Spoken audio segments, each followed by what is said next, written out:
Minu emme. Minu emme on lõbus nina. Vahest on ta ka tark nina. Tema töötab ühes koolis. Mina õpin teises koolis. Tema on mulle väga pai. Teen talle tihti pai. Teen ka talle kalli. Tema kingib vastu kalli. Koos me õues töötame. Ja kui haige olen mina, siis mured on kohe tema. Hea ema on ta minule.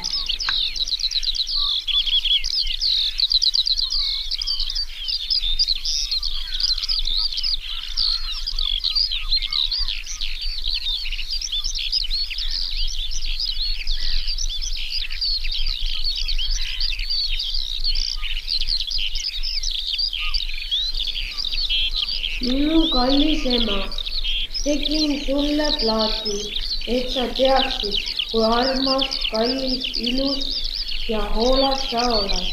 Kallis ema, head emadepäeva!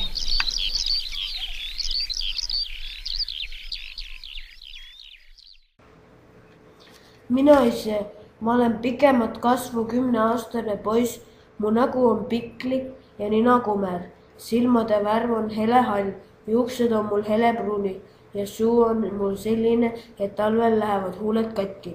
Koolis mulle meeldib käia teksade ja T-särgiga.